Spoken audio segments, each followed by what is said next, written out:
Hello everyone, welcome to Trick or Treat. We are finally here at October's pay-per-view, celebrating the good old Halloween. We have 4 main matches people are here to see. We are here to see the Jonathan Gresham Open Challenge. Who will he be facing this time? We're here for the Triple Threat Tag Team match as the Von Erichs will take on the Franchise Players and the Destruction Crew. That'll surely be chaotic, to say the least. Samoa Joe will be getting his full-blooded revenge on EC3 as he faces him in a steel cage. And the main event of the evening, Silva will be facing Bryan Danielson for the world title. If that match does not get like a 70, I'll be upset. At least. If it doesn't get a 70 at least, I'll be very disappointed and very upset. We start off the show with the opening package. We are here live in front of a sold out crowd in the Staples Center, which is amazing how we can sell out the Staples Center. You know. Big thing, you know. The opening contest will be the Triple Threat Tag match, but before then, segment rating of 48 as Matt Hardy comes out with Shane Strickland and Chris Bay. Plan B is announced by Matt Hardy, as you know, there's a little bit of extra added bonus given to Paul Heyman. As we see Shane Strickland and Chris Bay, you know, they might have the same goals. Let's be honest, they're not the greatest tag team wrestlers, and I can tell I am one of the greatest tag team wrestlers. So instead, we've brought in someone who has the same drive to join these two men to make the group called The Investment. Which, yes, I'm calling a stable The Investment. And guess who it is? Oh, it's Lio Rush! Wow! What a shocker! Wow, Lio Rush being chosen for this. Wow, that's crazy. So Lio Rush takes the place of Shane Strickland. Shane Strickland has a match after this, you know, kind of just like a little bonus match. So there was more than just 4 matches. I guess the 5th one. Whoa. So Lio Rush takes the place of Shane Strickland, and he'll be teaming up with Chris Bay for this Triple Threat Tag Team match, which gets a 50. Okay, that's an okay way to start off the show. Before we read the thingamajig, let's get into the thing. Lio Rush with a 54. Chris Bay with 55. Wow. Will pardon me. Jacob Fatu doing the best with a 58. Fowler Bar with 56, doing the worst in the match. Marshall Von Erich with a 48, and Ross Von Erich with a 38. Ross Von Erich seemed off this game. Of course, the Von Erich had the tag team specialist bonus. However, in a poor match, The Investment defeat the Destruction Crew and the Von Erichs in 17:31 when Chris Bay pinned Marshall Von Erich with an art of finesse, winning the ICW World Tag Team titles. We have new champions, and they are The Investment. Pretty big stuff there. Check as well. Fowler Bar was paid off his stamina. You can't go a 17.5-minute contest. One of the main reasons I didn't want them as champion. I was like, they're big beefy boys. That was my original plan. And then Fowler Bar can't go a 17.5-minute match. And Ross Von Erich was inconsistent. I like the Von Erichs. They're good wrestlers. It's just I didn't book them well. Because I didn't book them well, I didn't have the legitimacy. So that was on me. But hopefully I can do a better job with The Investment. As post-match, before Shane Strickland's match up next, signaling a 51, they just gloat to the crowd, you know. This is Matt Hyde's final appearance, because I didn't actually realise that I might have used him. Because I have a second B show, which is just to get like extra check wrestlers to see if they can go well together. And I didn't realise I used Matt Hardy on now once, because I just auto booked the show. So Matt Hardy, this is the final appearance because I accidentally used him. I almost used him for for the B show before this show, so we could have not had him here. So thank God I was smart enough to see that. So celebrating Matt Hardy's, of course he's still managing Shane Strickland. This is his final time in a segment like this. After this he'll go back to AEW, and the Invest will be left on their own to, you know, continue their wave of momentum now as new tag champs. And then you got faces Chris Hero's in lane of 56 in a decent match. Shane Strickland defeated Chris Hero in 14-5 by pinfall with a swerve stomp. Shane Strickland getting a 54. Chris Hero also getting a 54. Oh yeah, of course it over. Shane Strickland, don't worry, this is your last time having to deal with the manager. You'll be good after this. No longer be overwhelmed by the manager. As Matt Hardy will be going off to help the private party and the rest of his group. But hey, we use Matt Hardy to help legitimize a new stable, kind of. He was there, he was there a little bit, you know. But it's a nice little thing to help boost him a tiny bit. So, you know, at the end of the day, it went well. At the end of the day, it went well. As we go into Jonathan Gresham's Open Challenge. Yes, a lane of 61.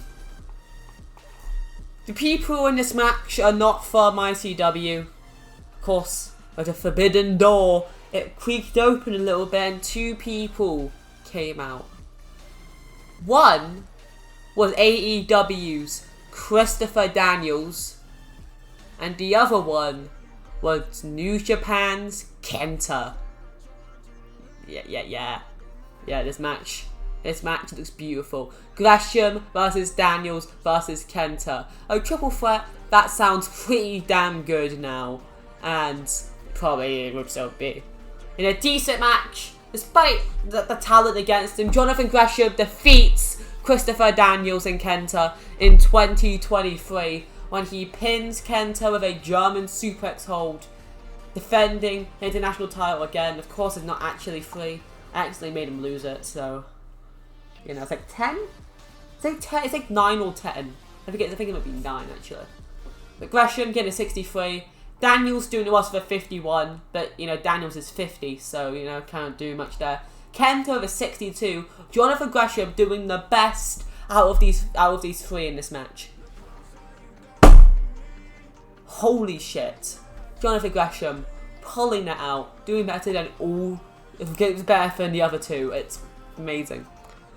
Yeah, the high physical ability from Christopher Daniels. Besides from that, this match, chef's kiss. Beautiful display here by all three men.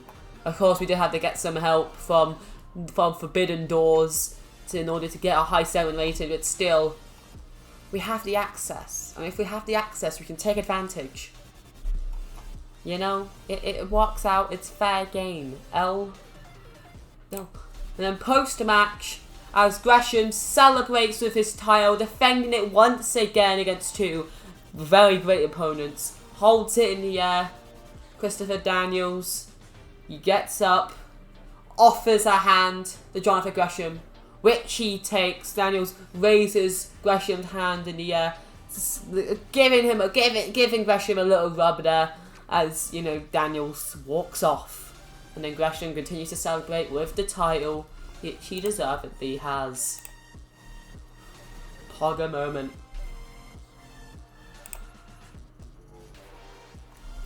Up next, segment rating of 62. Oh boy. 19 minutes of hell for EC3 as he fights Samoa Joe in a cage match. EC3 getting a 56, Samoa Joe getting a 71. Like, where the hell did that come from? Joe, you're like 44, my guy. Holy shit. Samoa Joe doing absolutely amazingly there. Getting a 62 rating in a decent match. Obviously, Samoa Joe defeats EC3 in a cage match in 1903 by submission with a coquina clutch. And a little bit obvious there, I do admit, but still, nonetheless, Samoa Joe doing amazing. Declining physical ability, but he gets a 71. So what can you really say? You can't really say much, despite the fact he's getting up there. His abilities decreasing. He still gets a 71. Holy shit. Of course, this match would have been amazing. EC3, the first few minutes of the match would have tried to escape, and then, eventually would have had to start fighting. I can imagine this match going really well. It did go well. I'm sorry, I'm still stunned that Samoa Joe got a 71. I did not expect Samoa Joe to get 71. I'll be fully honest. That's just that's just beautiful. That's just beautiful. A hype video playing to hype up the main event of the evening. Up next, Bryan Danielson versus Silva, the American Dragon versus wrestling's best kept secret. Segment 56. Hoping the match does good. But I'm thinking that the show might get decreased due to the next segment, because special ring announcer for the match, we have Josh Matthews, we have Elijah Buck, and now we have Mike Tenay. Of course, all former Impact announcers. Mike Tenay could be called like the face of one of the more iconic announcers, especially for TNA back in the day. He joins commentary as a special guest commentator for this main event, which gets a 69. A 69 is still good. I would have wished it got a 70, but a 69 is still phenomenal. Silva getting a 73, outdoing his previous performances. Bryan Danielson getting an 80, which is just brilliant. You can see, nothing was wrong with it. This was the best this match could have gotten, which was, I feel like there must have been something there. It might have been because of the announcers. Maybe the announcing wasn't up to the full standards. I feel like it might have been because they slowly paced the match. And I felt like they'll go in 26 minutes, 40 seconds. I wanted them to space it out, wouldn't take too long. Still, brilliant match. In a superb match, Bryan Danielson defeats Silva in 26:40 by pinfall with a running knee, making defense number 3 of the ICW World Title. There's no post-match segment where he gets, interrupted or gets attacked. It's just a basic Bryan win, and he celebrates. You can have a thing where Silva offers a hand, he accepts it, similar to how Christopher Daniels did to Jonathan Gresham. You could, or you could just have Silva leave.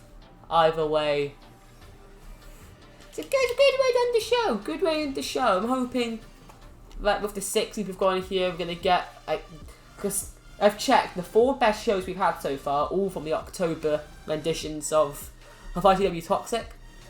Those 4 shows we've had in October are the best shows we've had so far. So I'm hoping that the pay-per-view can outdo the ICW Toxic shows. Obviously, because it would be upsetting if they didn't. And they do. Just. That's really close, but that was only just. We lose popularity in 11 regions as usual. That's but we increase popularity in 55 as usual, and then we are locked from Canada because we're restricted amount of viewers there, which is okay. The show did really good. I'm really happy with the show and how it turned out. Of course, you can see the pre-show stuff here. You can't see it because it's blocked off. But this is doing really good. We have new tag champs in the investment, Leo Rush and Chris Bay. Jonathan Gresham retains his international title against Christopher Danielson Kenta. Samoa Joe makes his in-ring return, defeating EC3 in a cage match. and Bryan Danielson continuing to be on top of the company by defeating Silva to retain his world title. All I can say is, damn, that show. I'm really happy with that show. I wish it could have gone a little bit better in some places. Like I said previously, I wish the world title match did a little bit better. Can't really complain there. I would think that I would have thought the international title would have gone a little bit better, but then it's probably due to because Dan's getting to 50. No, you can't complain there. The tag title might do better than I expected, which I'm happy with. I thought they were going to get 40 something. But none of their matches got 40, which is nice. All the matches got mid-50s. Mid-50s at the minimum. You can see, actually, never mind. It's got above 50. Above 50 at the minimum, which is, sad to say, pretty good for us. Let's give a speech. I think we have to give one to Samoa Joe for a great performance. We have to give one to Bryan Danielson for a great performance. And I think we should give one to Silva, because he did really great too. And those three, they got the best performances throughout. Praise for a good performance. A great performance. All of them did really great, Seemed pleased. Very happy with the speech and seemed pleased. Ladies and gentlemen, that was ICW Trick or Treat. Tune in next time for the next rendition of ICW Toxic as we begin the November train in order to get to our December pay-per-view to end off 2021.